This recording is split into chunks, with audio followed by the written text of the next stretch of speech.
Welcome to Wish I Had Known, the show where hindsight meets insight. Host Jodie Lamb has worn many hats in the world of finance, from navigating the intricacies of financial planning to unraveling the mysteries of insurance claims and diving deep into the realm of structured settlements. Each episode explores the topics that make you say, if only I had known this sooner. Join the conversation as we uncover the insights that can make all the difference. This is Wish I Had Known, because knowledge is power and hindsight is 20/20.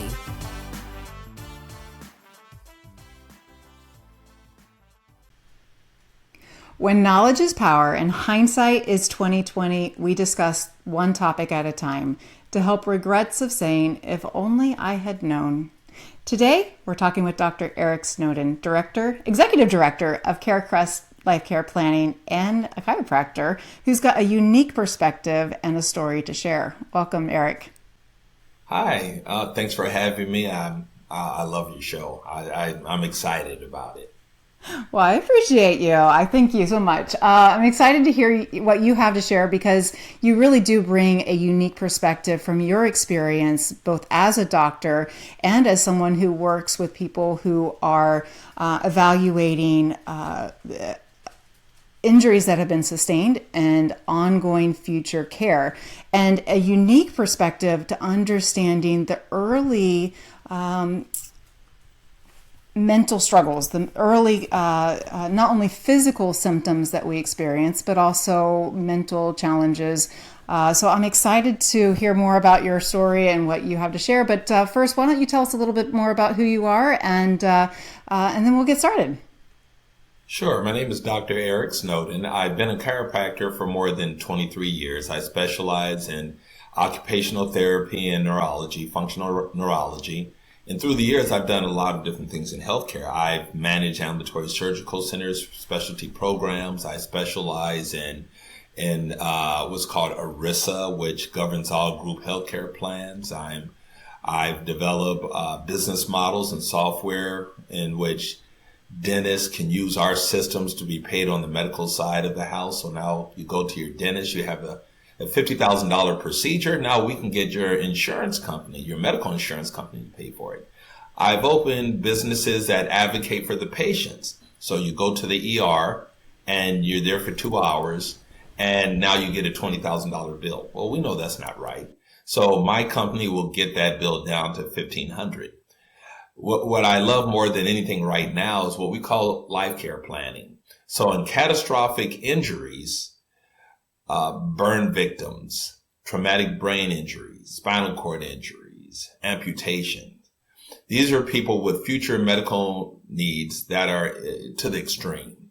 And so I'm contracted by attorneys to evaluate the patient's files, to assess future medical needs, including the ancillary needs. Are they going to need adaptations to their housing, to their home? What future medical bills will they need? And I monetize it and I present a report to the court saying, here's everything they're going to need. And as it applies to what we're talking about today, more often than not, they're going to need future psychological counseling and what's called cognitive behavioral therapy. Now, what we found, and the studies vary from 18% to 40%, that people have post-traumatic stress after traumatic injuries or car accidents, even moderate car accidents. So that means in the first 3 to 30 minutes, we're going to be able to find signs of acute stress disorder in patients. And the way it happens is this. Whenever you have a new experience, your body has to absorb that experience, and based on your previous experiences, understand how to perceive it. So somebody's in a car accident, that memory is stored in their brain, in their mind, all right, in the limbic system and in the long-term stores of their mind. And what will happen is the body will now adapt to that, right? So how do we know once we have a negative experience to be on guard against it? Well, our brain assigns a context to it. And when it does that, well, anytime that you have a like experience, your body wants to be ready. So what is it going to do? It's going to create what's called a stress response. So you're in a car accident, and I'll use myself. I was in a car accident. I was thrown out of a car. For the longest afterwards, every time I heard metal crashing, I would start to shake. Even in more minor accidents, you're going to find this. You're going to find increase in heart palpitation or heart rate. You're going to find constriction of blood vessels. You're going to have something that we call a stress response. So I wish I would have known then that every time I have a patient who presents after a car accident, that they should have a psychologic consultation. Because if we can address any type of acute stress within the first few days, we can keep it from progressing. And even if it hasn't been identified, it's still going to have long-term consequences. Decrease in immunity, increased risk of cardiovascular disease, decreased ability to deal with viruses and bacteria, and the overall anxiety, increase in norepinephrine or adrenaline. And more, if as many as 40% of people have signs of this, how many of us, the average American, is expected to be in 4 car accidents throughout their lives. And if you don't address it with the first, you're already predisposed when you have the second accident to having long-term consequences of stress and stress disorder from car accidents. So I wish I would have known earlier in practice, because one thing I did realize in practice is 90% of the patients I've seen over the last 23 years have long-term consequences of previous auto accidents. Now, here's where people don't correlate. That what happens to you, the long-term emotional distress can have long-term physical consequences. So, for example, somebody can be in a car accident, and whereas the average person may take 4 to 6 weeks for us to be able to contain and reduce inflammation consequential to the accident, somebody, based on their emotional response, and I've had this, will take 9 months for the same thing. Why? Because the stress response increases norepinephrine and cortisol levels, and it will actually keep pumping out inflammation. And there is a condition called respiratory distress syndrome, and reflexive sympathetic distress syndrome. And that's when you just can't contain it anymore. When even after the accident is long gone, your adrenaline is running so high that it starts causing decrease in blood perfusion to the extremities, long-term pain consequences, difficulty breathing, et cetera, et cetera. So I wish I would have known that if every patient were evaluated, that we could head that off. Speaking from personal experiences, and I've hit my average lifetime expectancy of accidents so far, so I think I'm done. Knock on some wood later. Right. I've never once had this conversation with a physician before. I've never had this conversation with another professional before in this context. And so for someone like myself, like I wish we'd had those conversations. What is the how do I fix myself today? Because I can absolutely relate to the stress and the anxiety, especially when I'm driving. And my goodness, I have 15-year-old twins that are going to start driving soon. So I feel like that acute distress disorder or PTSD is going to potentially rear its ugly head in the very near future when they get behind the wheel. But what percentage of doctors are taking this into consideration immediately after accidents and making this recommendation? And for those of us that have not had that direction, what do our next steps look like? Okay, for your first question, unfortunately, less than 5%. And I think that's being generous. I can think of 2 or 3 over the last 20 plus years off the top of my head. It's just not a consideration because they don't know how to monetize it. That's just reality.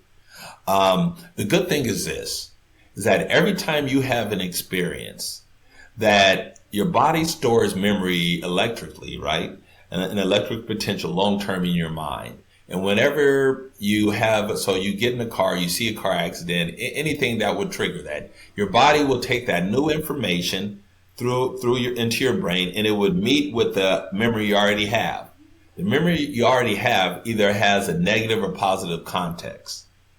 And your body would go from there. And of course, from there, it would tell your body to release adrenaline, et cetera, et cetera. But also what happens is when you have a new memory, it also has to go into long-term storage. And in order to do this, the initial takes 24 to 48 hours. And during that time, you can totally recontextualize it. Even things that are in long-term memory, we bring them to awareness, we analyze them, we recontextualize them, and then we make them concrete in the new context through bringing in the neocortex through writing and other things, and we put them into action. So it can definitely be done. And everybody's different, and I give a lot of credit to Dr. Carolyn Leaf, who developed the neural cycle to make it a very simple 5-step process, but it can definitely be done. What is the success rate of the cognitive behavioral therapy?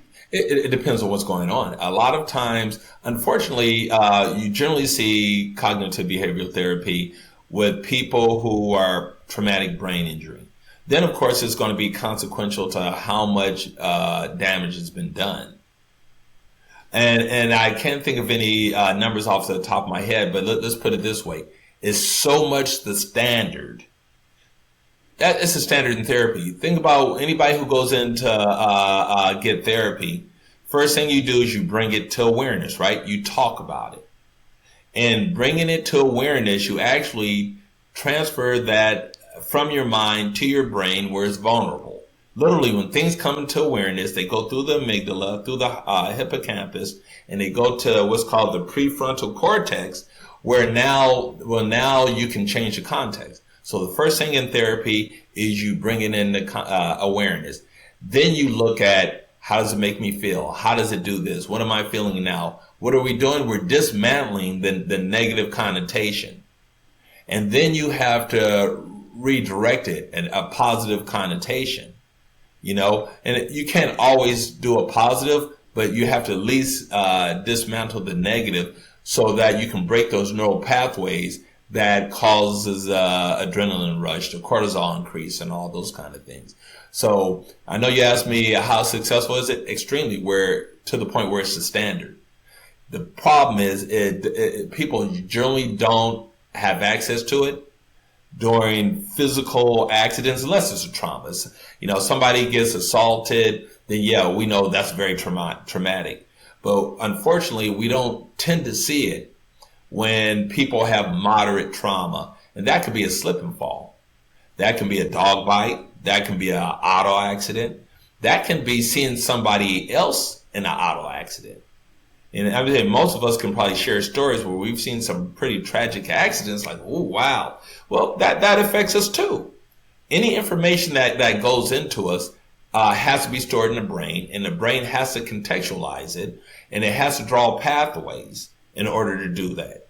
So, and every time you have it, it builds on the next. So even if you've had them in the past, you have to go in and recontextualize those. Bring them to awareness, recontextualize them, because that could be just the thing that brings you past threshold in the next accident, where now you really, really have some serious issues that you didn't need to have.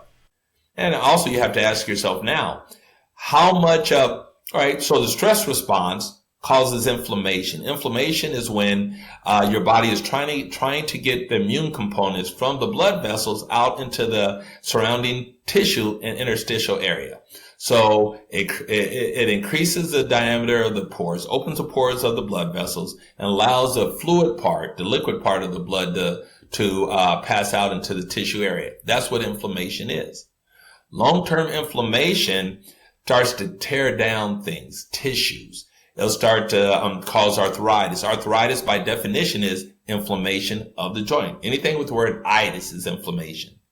So when you have long-term inflammation, it starts tearing up the system. That's what autoimmune disease. It causes inflammation. If it's in the connective tissue, it's lupus. If it's in the protective coat around the nerves, it's multiple sclerosis. If it's at the joint capsule, it's rheumatoid arthritis. If it's at the joint itself, it's osteoarthritis. Even cancer starts with the inflammatory process. So long-term inflammation, whether you're aware of it or not, causes problems.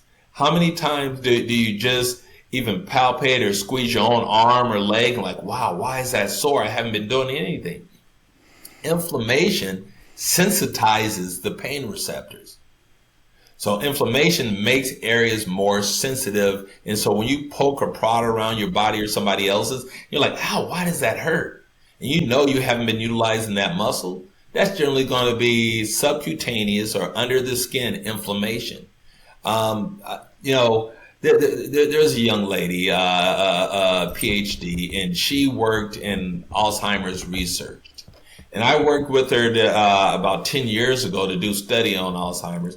And what we found is at its origin was inflammation that caused cellular swelling. The cells would burst. You'd have tau protein and in a whole process. And what we find more and more, put it this way, in our nation right now, in the United States, when you look at the major reasons for disease and dysfunction, they all come back to inflammation. And it wasn't so 100 years ago. It was viruses and bacteria. But now everything starts with inflammation.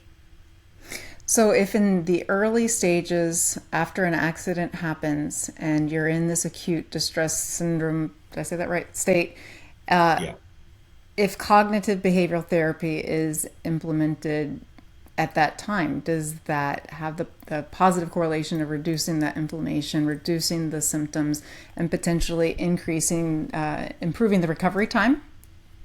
And I would say it could. And the reason I say it that way, because for me to state it from A to Z like that, the first thing is, There's a lot of things. there's a lot of things in there. But yes, put it this way, it would help, is my professional opinion, not only as a Lifecare planner, as a chiropractor who's been doing this for a few decades now, that if more people who were in moderate and severe car accidents and other traumas were to get psychological therapy, it'd be beneficial to them, and it would mitigate long-term both mental and physical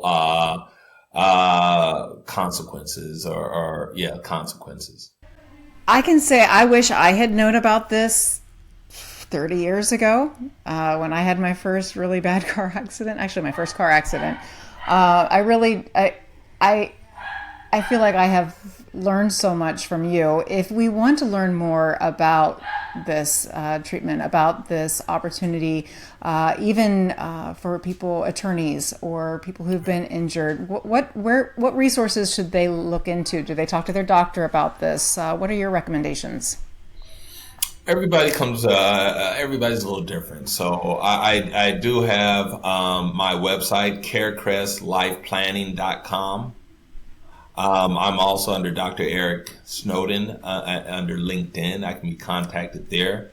I kind of hesitate pointing people to one direction because, people have different backgrounds and everybody doesn't. You wouldn't go to an attorney if it weren't a personal injury or what we call medical legal type of thing.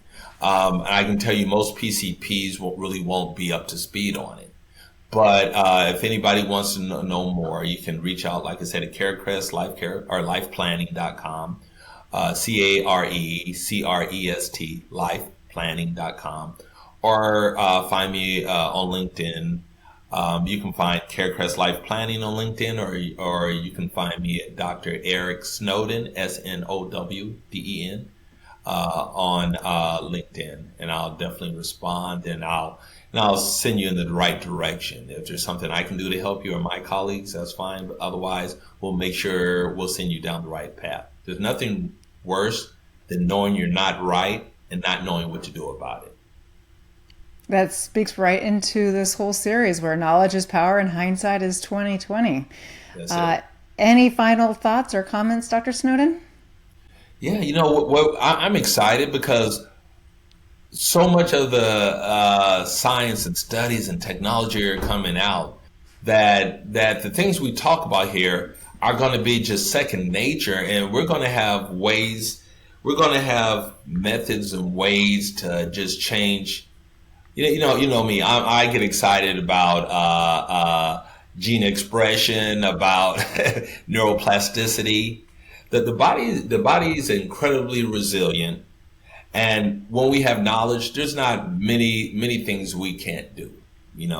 What you're going to find outside of the basic DNA, the majority of what you see in a person manifest is amenable. It's through gene expression, which can be turned on and off. And our neuroplasticity, I've seen some incredible things in my years. I've literally seen somebody brought out of a coma. I've seen, I've helped so many people who are stroke patients who have had strokes 15 years before, and we stimulated neuroplasticity, and now we're able to bridge areas around areas that are dysfunctional. So, but my main thing is take care of your health. In the United States, and I love my country, we're probably ranked 40 plus in life expectancy. Our average life expectancy has just reduced to 77 years old. We have nations that are 81, 83, 80.